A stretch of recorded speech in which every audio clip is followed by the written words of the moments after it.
spokesperson, Sammy Wilson, MP for East Antrim. Welcome to you. Thank you.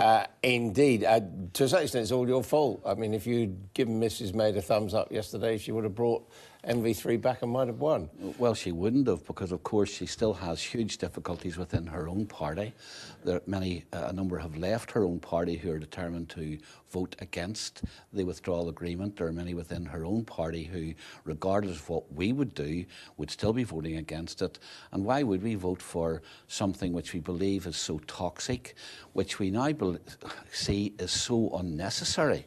Because of course the Irish government over the weekend announced that even in the event of a no deal, they have now put arrangements in place which will not necessitate any points, checkpoints along the border, which is, of course, what was the withdrawal agreement was partly predicated upon, that you had to avoid a hard border between Northern Ireland and the Irish Republic. Now the Irish government are saying this was all a bit of a myth in the first place. So, I mean, why would we vote for an agreement which cuts Northern Ireland off from the rest of the United Kingdom, which keeps the United Kingdom in the customs union and the single market on a premise which has now been exposed I mean, the reason why you vote for it is if you got the Irish government said you got nothing to fear from it, why make a big issue of it? Because the Irish government and the EU are still insisting that we have the terms of the withdrawal agreement imposed upon the people of the United Kingdom, and it's done for only one purpose. We now can see through the very, very transparent strategy which they had. They have created a problem along, or said there was a problem along the Irish border, which is now admitted there's not. But the whole point of the withdrawal agreement is to ensure that the terms of the withdrawal agreement would then become the basis on which any future relationship with the EU would be based, and that would mean us staying in the customs union and the single market, and that would not be Brexit. So, you know, both of which might be quite beneficial for the Northern Irish economy. Well, they wouldn't be beneficial for the Northern Ireland economy because, of course, well, no, because the backstop, if it was put in place and the EU insisting I'm not saying backstop. there, I'm saying staying in the customs union or indeed the single market might be quite beneficial for the Northern Irish economy. Well, why would it? It wouldn't be beneficial for the GB economy. So why would it be beneficial for the I'm not sure that's the case. I mean, the suggestion is that coming out of those bodies, coming out of the European Union, will lead to less growth across the UK. Well, that's what the British government says. Well, the British government, of course, and the Treasury predictions in the past have been totally wrong. We were told that immediately after... But why would it be good for Northern Ireland not to be in the customs union? Because it would be good for the United Kingdom not to be in the customs union or the single market for the very reasons that were put forward during the referendum campaign, namely that it gives us freedom to strike our own trade deals with those parts of the world which are growing most rapidly at present. Which are compared to the European Union or compared to the trade within... Would avoid us being tied but they're to EU regulations, tiny compared to our trade with the European Union. No, it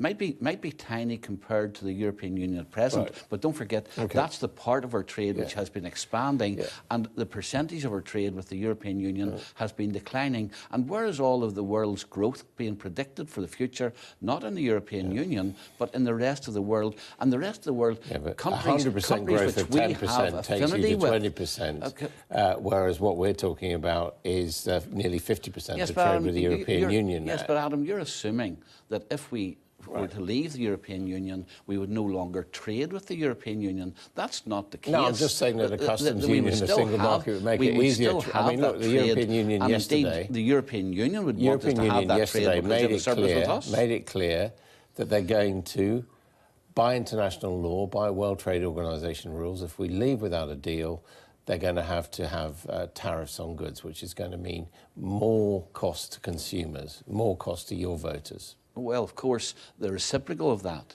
is that European goods coming into the United Kingdom would have tariffs placed on them as well. And I don't think that, given the fragile economy now of the French, or the fragile state of the French economy and the German economy, they want that kind of arrangement. So, you know, let's not give in to let's just talk tactics. And you said to me, why would we support this deal? Well, the argument the Prime Minister is going to put to you is if you don't support this deal, you might get something worse. You might get Britain remaining in the customs union and the single market.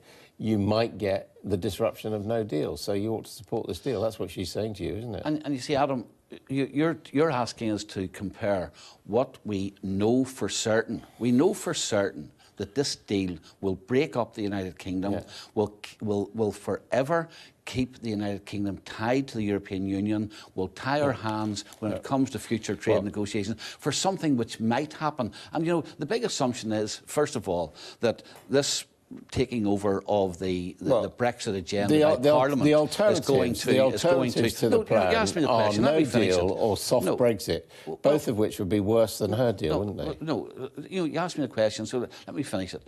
The one thing we do know for certain is what is contained within the withdrawal agreement.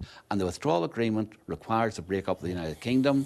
It sets the agenda for what the future trade relationships with the EU would be, which would keep us in the single market and the customs union and keep us paying into the EU. That's what we know for certain. What we don't know is what might happen now that Parliament has got the vote that went through last night.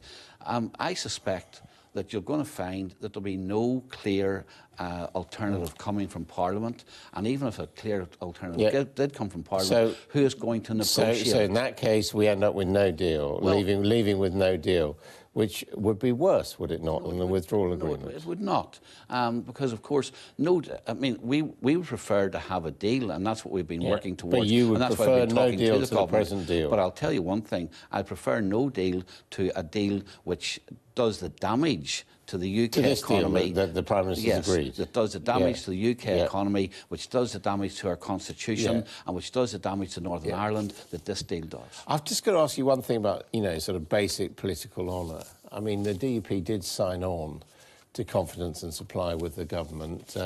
There was some taxpayers' money given to Northern Ireland as a result of that. In terms of honour, shouldn't you therefore support what Mrs May and the Cabinet are proposing? Well, I think if you're looking at in terms of honour, you should really look at what the Prime Minister is preparing to do to Northern Ireland. We entered into an agreement, a confidence and supply arrangement with the government of the United Kingdom to deliver on what she promised on Brexit, which she is not delivering, and on her domestic agenda. We did not sign up to a confidence supply arrangement which would have seen Northern Ireland detached from the rest of the United Kingdom. That was never, ever part of the deal, and that's now where we have wandered towards because of the way in which the Prime Minister has conducted her negotiations and because of the outcome of those negotiations. And I don't think that anyone would expect us to, simply because we're in a confidence supply arrangement with them, to sign up to our own death warrant constitutionally. And I would also point out to you, of course, the government would not have been in place today had it not been for the honourable way in which we have dealt with the confidence supply arrangement. We have saved them in a confidence motion in the House of Commons. We have delivered 20% of the domestic agenda, which they wouldn't have got through without us, and they got 50% of the legislation required to leave the EU through as a result of DUP votes. So I think we have actually kept our side of the bargain. Disappointingly, the Prime Minister hasn't kept her side of the bargain by signing up to a withdrawal agreement which would see Northern Ireland detached from the rest of the United Kingdom. OK, Mr Wilson, thank you very much indeed for that.